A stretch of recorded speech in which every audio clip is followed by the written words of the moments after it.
All right. All jokes aside, you know, we kid. All right, let's get into the main stuff.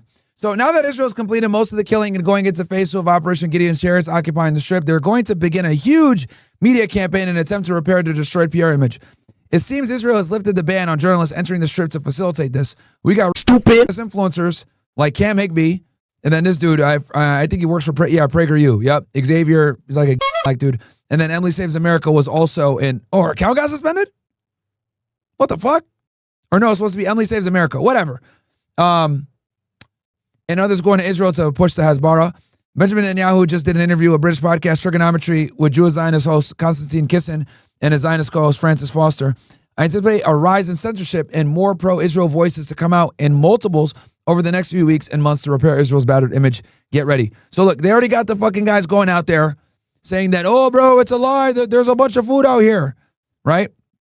So these dudes are already coming out pushing out the propaganda, bro. Already.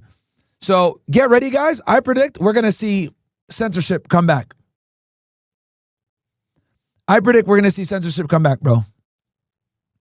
That's what I think. So anyway, who are the hosts? So you got this guy, Constantine. If you're wondering,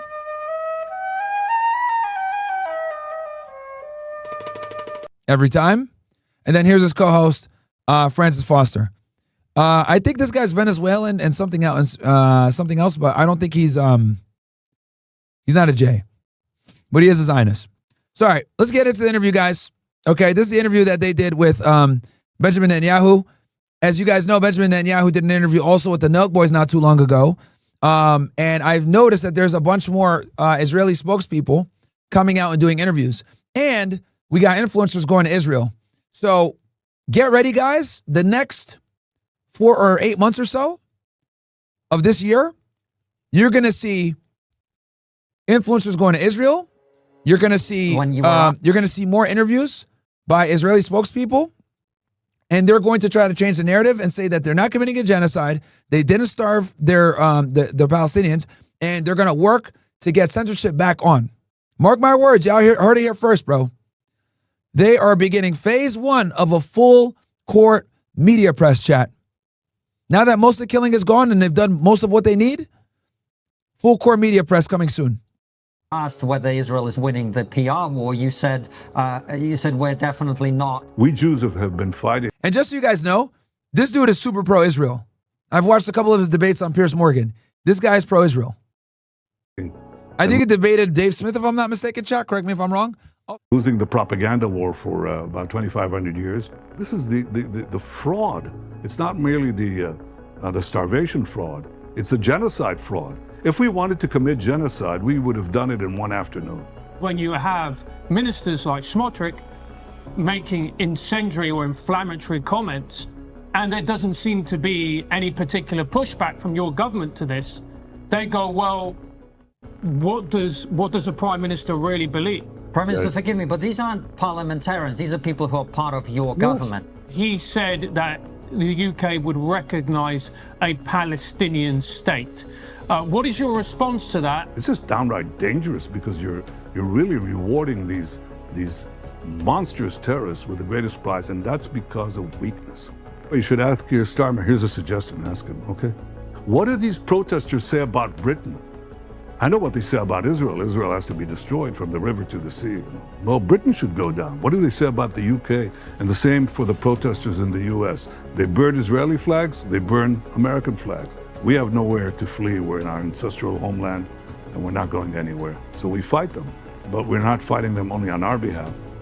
We're fighting them on your behalf too. Now, this is a common talking point. I've listened to enough of Benjamin Netanyahu's interviews. The guy is extremely good and media trained. You know, keep in mind that this guy's been the leader of Israel for the better part of 30 years. So he obviously understands how to deal with the media. He obviously understands how to answer questions in a way. And he also knows how to frame his conflicts as a shared problem. This is something he does all the time. He'll sit there and say, oh, we're on the front lines. We're dealing with these terrorists. We're fighting them so you guys don't have to. We're protecting you guys. We're the first line of defense, blah, blah, blah. Help us, help us.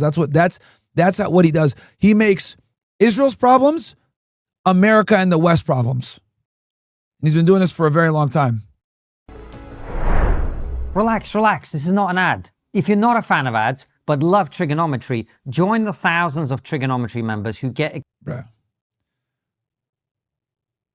Why are you guys spamming new Fugazi in the chat? What's going on here? Why are they spamming that? I'm kind of confused. Before we get to that, though, what I really want to ask you about is October the 7th, and you had a very strange and unique experience that very few human beings have ever had, which is being in charge of a country of 10 million people when it's attacked in this horrific way. Where were you? How did you find out what was going on, and what was your immediate reaction? What did you think? What did you feel? How did you act in those moments?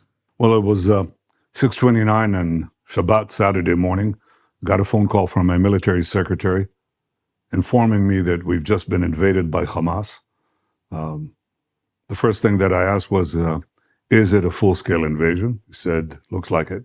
And I said, can we get the Hamas leaders?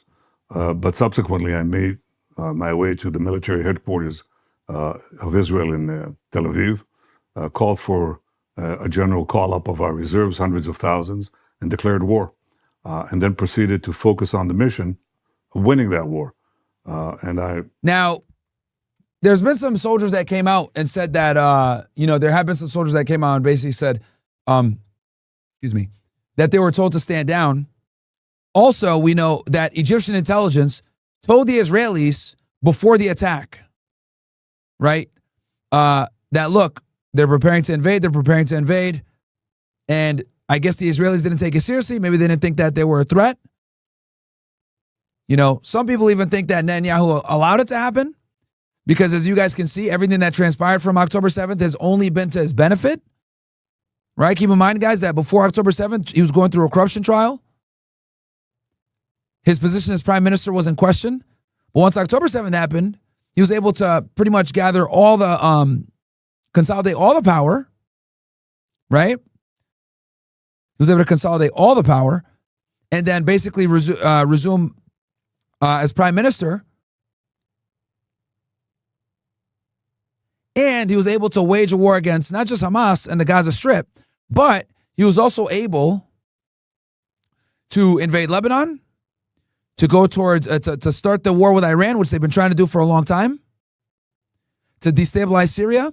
So as much as they'll sit there and they'll say, oh, October 7th was the worst day in Israeli history since the Holocaust, the reality is October 7th was the best thing that could have happened for Benjamin Netanyahu's career. And no one talks about that. Because prior to October 7th, people forget that he was in a lot of trouble. And this conflict has allowed him to just consolidate all the power to himself. Renew support from the Likud party. I can tell you that in these moments, you're really concerned with action. You're concerned with decisions. You're not, you don't wallow in the mire, as they say. You really think about what needs to be done now. And have you and the people of Israel had time to grieve what happened, to process what happened to thousands of your people? To grieve, yes. To fully absorb this savagery, I think, is more difficult because you seldom encounter such bestial behavior. In fact, I don't think you encounter it among beasts. I mean, the deliberate raping and murder of women, the beheading of men, the burning of babies. Okay, so here you guys go. He's already starting to lie already. The burning of babies. In front of their children, the kidnapping of innocent people, grandmothers. Now, this burning of babies is a lie. Only one baby was killed on October 7th. Her name was Mila Cohen, rest in peace to her. And she was killed by a stray bullet, right? This is the narrative, though, that the Israelis spin every single time. Beheaded babies, babies in ovens, all this fucking ridiculous shit. Survivors, their grandchildren. It is savagery and escape. But yeah, anyway, a bunch of lies. So Yossi Landau ran with this fucking lie, right? And Benjamin Netanyahu repeated these lies to Biden. And then these lies were used to create the outrage. And then bam, next thing you know, it gave them the justification they needed to go to war. Scale that we haven't seen since the Holocaust. And I think that it affirmed to me that we're fighting a battle against barbarism, the battle of civilization against barbarism. And there isn't a symmetry between the two. Today, in this world of relativism, yes, of course, everybody is the same. No, we're not. We're not the same. We don't prosecute wars that way. We don't engage in such horrors. We don't delay. Bro, the IDF is the biggest terrorist organization in the Middle East, bro. Literally, it's the worst terrorist organization in the Middle East. The biggest and the worst. So, I don't know what the fuck bro is talking about. Deliberately mutilate human beings. This is not what distinguishes our actions, but it distinguishes theirs, and they do it with a fiendish glee. They come with GoPro cameras. This is savagery on a scale that is hard to absorb. But I'll tell you what it taught me. It said to me that we're not merely fighting the battle for our survival. We're fighting the battle for civilization against barbarism. That's another one of their go-to lines. Hey, we're on the front lines. We're fighting these people for you. If they get past us, next thing they're going to do is they're going to come after you. He's been doing this for a very long time, and he's very good at it, man. He's very good at making Israel's problems everyone's problems. Very good at that shit. So, and that was true in the beginning of the war, and it's still true today, even though. But does every man or woman who sits in your chair expect to get that phone call at some point? Well, they should be ready for it. And it comes, what we call the red phone rings constantly. It rings at 3 o'clock in the morning. And my wife says, can't you let us sleep one night? And the answer is not many. There are these interruptions because Israel is a country unlike any other. It is still surrounded by enemies committed openly and sworn openly to its destruction. And therefore it has to be vigilant and protecting itself constantly. And that's the first role of the Prime Minister of Israel. And since October the 7th, your forces have obviously taken control of significant swathes of Gaza. I think they control something like 70 to 90% of the strip right now is what they control. Intelligence operatives have secured caches of documents and information, phone calls, intercepts, etc. What do you now know about how this happened, why it was able to happen, including, you know, what happened on the Israeli side to make this possible? What do we now know about October the 7th that we did not know on October the 8th? Well, what happened on the Israeli side needs to be investigated by an impartial commission because it should be investigated top down, Prime Minister down to the last pertinent official or military person. That has to be done. But right now, what we do know and what we learned is that this was part of the Iranian terror axis. Iran had built this network of proxies with the goal of annihilating Israel by a simultaneous invasion from the south with Hamas, from the north with Hezbollah in Lebanon, with simultaneous pelleting of Israel massively with ballistic missiles, with rockets, from their various proxies, not only Lebanon and Gaza, but also from the Houthis in Yemen, from militias, Shiite militias in Iraq and Syria, and from Iran itself. So this was meant to be a simultaneous surprise attack that would hobble Israel and destroy it.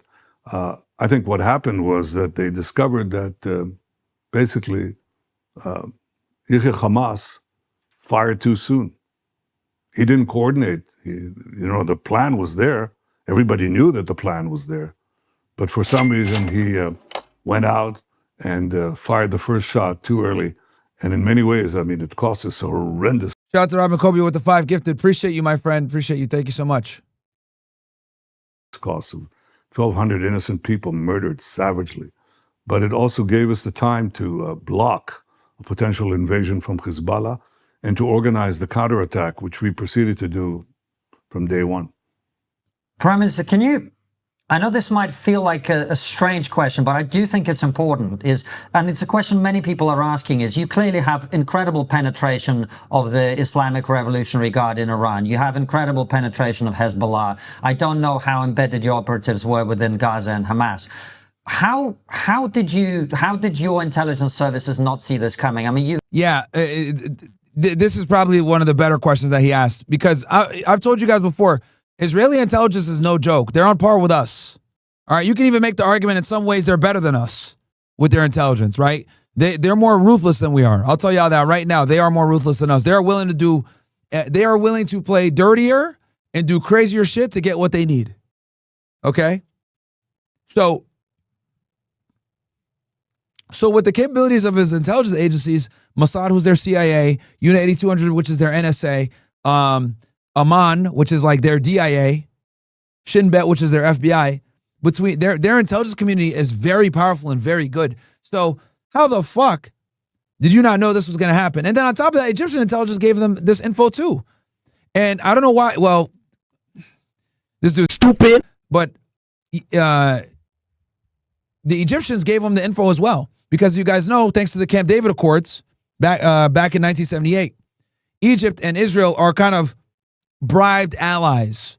Okay, we give Egypt the second highest amount of foreign aid, and basically a lot of the reason why we give them so much aid is number one, because they're to Israel's south and they patrol that border, and so that they play nice. So we could basically pay Egypt off to be friends with Israel. You've talked often about the fact that the London Underground is smaller than the tunnel network in Gaza. How come you didn't know? And if you did, how come it was not a red flag that all of this was about to happen? Well, all of that, I think, will be answered by this impartial investigation. But I think part of it was a mindset that said that Hamas is deterred and Hamas is not going to do it. And that's a very big part of it. But on day 2 of the war, I said when Hezbollah joined after day 1, they joined day 2. And I said, we will change the face of the Middle East. Because for me, it was very clear that we were not only fighting Hamas, but we were fighting Iran with its various proxies, this noose of death that they wanted to strangle us with. And I think that that's the larger understanding. So see how he framed it? Oh, they got this noose of death on us, blah, blah. What he's not telling you is the reason why all these countries are aligned against Israel is because Israel attacks all of its neighbors. So they're unified because since Israel attacks all of its neighbors, and not only do they attack their neighbors, they have the backing of the United States, Israel's able to behave in a certain way where they never actually have to deal with consequences of their, what I call cowboy foreign policy. Okay? So there's a reason why it's called the axis of resistance. It's called the axis of resistance because they are resisting Israel's plan to expand into the Greater Israel Project, which which will expand Israel's landmass from the Nile River all the way to the Euphrates. It's an enormous amount of land, right? So that's why the axis of resistance is there. It's not because they're trying to sit there and hang a noose on Israel. It's because Israel either destroys, destabilizes, or bribes all of their neighbors. Okay? Israel wants to be the hegemony in the Middle East. And the last country left standing right now against that is Iran. And that's why you saw the fucking 12-day war when Israel attacked Iran the way that they did, which it was a very sophisticated attack, by the way. Much credit to the Israelis. You guys know I always praise Israel's military capabilities and their intelligence programs, right? They ran a fantastic operation. On one end, they had Mossad agents behind the lines. Those Mossad agents destroyed the air defense. While that was happening, and they had been there for months building drones and shit to do this, while that was happening, the Air Force simultaneously was dropping bombs on the nuclear facilities. Then they also had precision strikes kill several generals and kill several scientists. This was all happening at the same time, and they jammed their radars. So basically what happened, guys, was not only did Israel attacked and nullified Iran's ability to respond quickly. And they took out key members from their military hierarchy all in one day. But I'll tell you this, boy, 17 hours later, boom, boom, boom.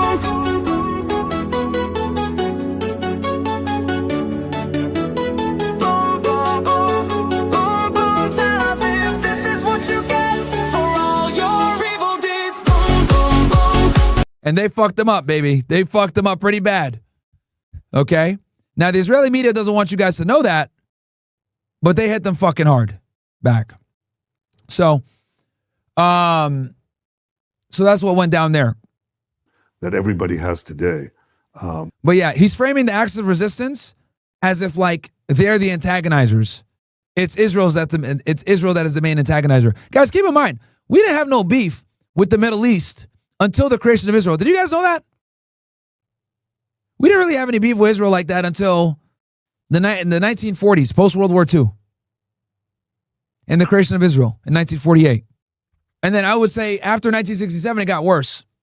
Why? Well, yeah, that was a 6-day war. But once Lyndon B. Johnson came in, we were cooked, bro. Once Lyndon B. Johnson came in, he is the president that's responsible for ushering in this super pro-Israel foreign policy that we have now.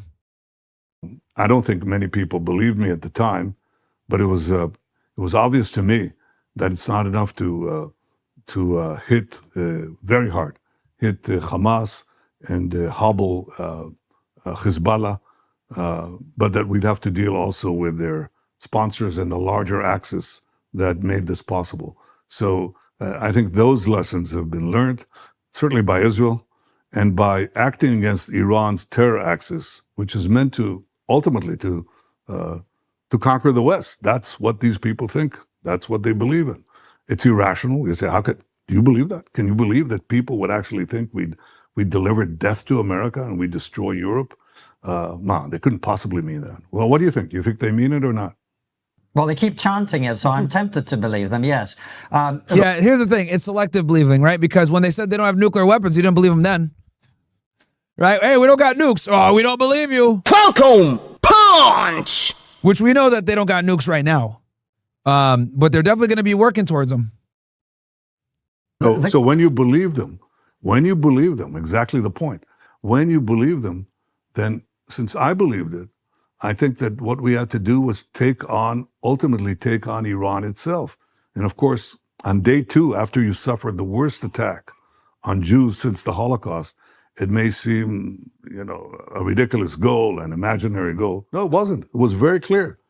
We'll turn back. Israel will recover very quickly, and fight back and demolish Hamas, and then demolish Hezbollah, and then demolish the Assad regime, and then hit Iran in ways that surprised the world. And I'm very proud of the people of Israel who stood fast, and I'm very proud of the soldiers of Israel. I call this incredible 12-day war with Iran, I call it the Rising Lion operation.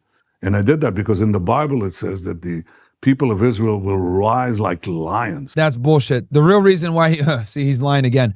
The real reason why it's called Operation Rising Lions, guys, is because what the Israelis were trying to do was, so when they ran their operation, as you guys, as I described earlier, they got Mossad agents in there, they had drones in, they flew drone so the Mossad agents get into Iran, right? As they're in there, they ship pieces of drone to them and they quietly and slowly assemble them over several months as they're behind enemy lines. What the Israeli government was banking on was that when they launched their attack and disable their air defense, kill their generals, kill their nuclear scientists, bomb their nuclear facilities, everything is happening all together in one synchronized hit. They were hoping that it would basically like punch the fucking government so hard, the Iranian government, the regime, punch them so hard that it would allow one of these militia rebel groups to step in and overtake the government. That's what the Israelis really wanted, okay? Don't let these fucking guys lie to you on here. The Israelis want regime change, and they've always wanted regime change. And the reason why they want regime change is because Iran funds and backs all of Israel's enemies on its border, okay? So this is why they did it one by one. First, they went after Hamas, disabled them. Then they went after Hezbollah in the north, disabled them, got a ceasefire. Then they went after Syria, got Bashar al-Assad the fuck up out of there and helped put in Ahmed al-Shar, a.k.a. al-Jilani. Right? What's left? Only Iran. So when they ran this operation, they're like, okay, look, the regime is weak. Their proxies are weakened. No one can come in and defend them. Let's hit them now. This is why Benjamin Netanyahu has been desperate to attack them all fucking year.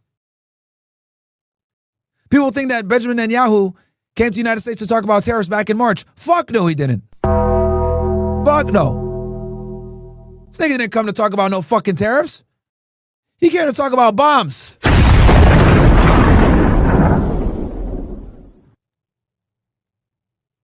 And what they wanted was U.S. support to attack Iran's nuclear facilities. That's what they came for. This is why Mike Waltz lost his job as national security advisor. He was putting too much pressure on the Trump administration to do Netanyahu's plan. That's how deep the tentacles of the Israeli government go into influencing our politicians. So, and he got demoted to like some bullshit UN position now. I think Marco Rubio took his spot. I think he's doing national security advisor as well as also being Secretary of State until they find somebody. So going back to Operation Rising Lions, there's a lot of Iranians that live in Iran that don't like the government. One of them, I think, are called the Balaks, if I'm not mistaken. Let me double check this. So here, the Balak people, right, are an ethnic group residing in the southeastern and east regions of Iran, right? And these guys have a militia group called Jundullah.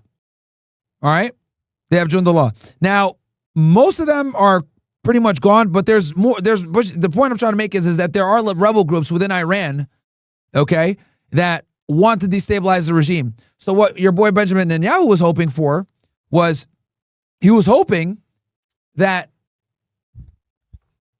with the Iranian regime being weakened, generals dead, Khamenei running to hide because the Supreme Leader had to hide for weeks. For like 2 weeks, he didn't do any media appearances.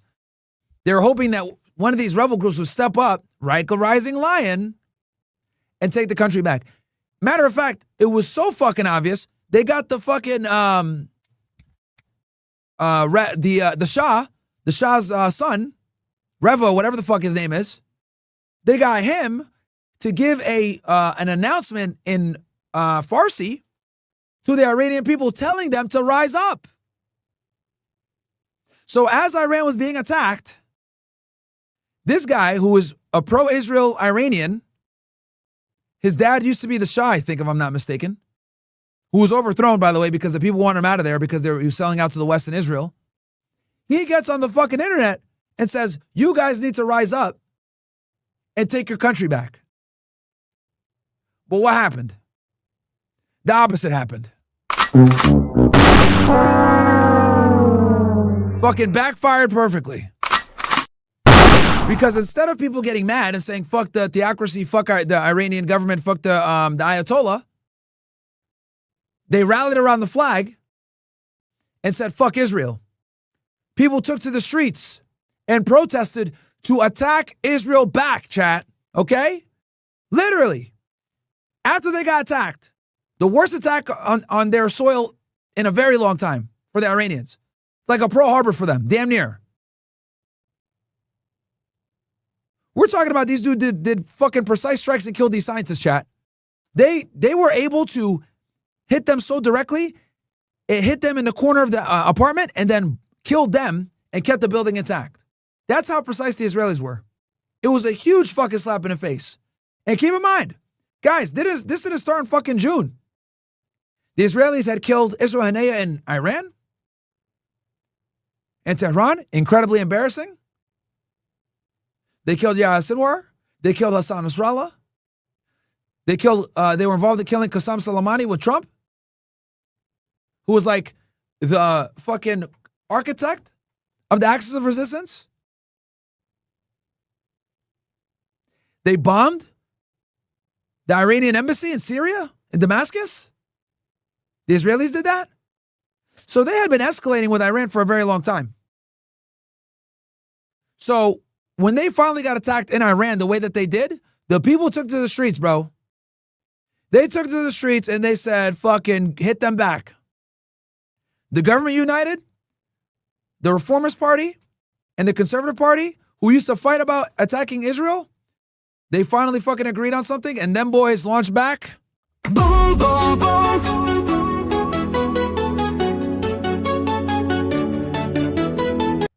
And basically, man, that's what went down. And they hit them back super fucking hard. And the Israeli plan backfired. So him saying, oh yeah, the Israeli people rose up like lions. Get the fuck out of here, bro. Operation Rising Lions was a military operation designed to overthrow the Iranian government, depending on the people of Iran and the Shah. That's what it really was. That was easy. He won't tell you all that, though. And that's exactly what our soldiers did. And I'm very proud of them. See how he's reframing it? He's such a good politician, bro. He is such a good politician. Lying to everyone's face. So after the operation failed, now he's saying the Israeli soldiers rose up. The Israeli soldiers rose up.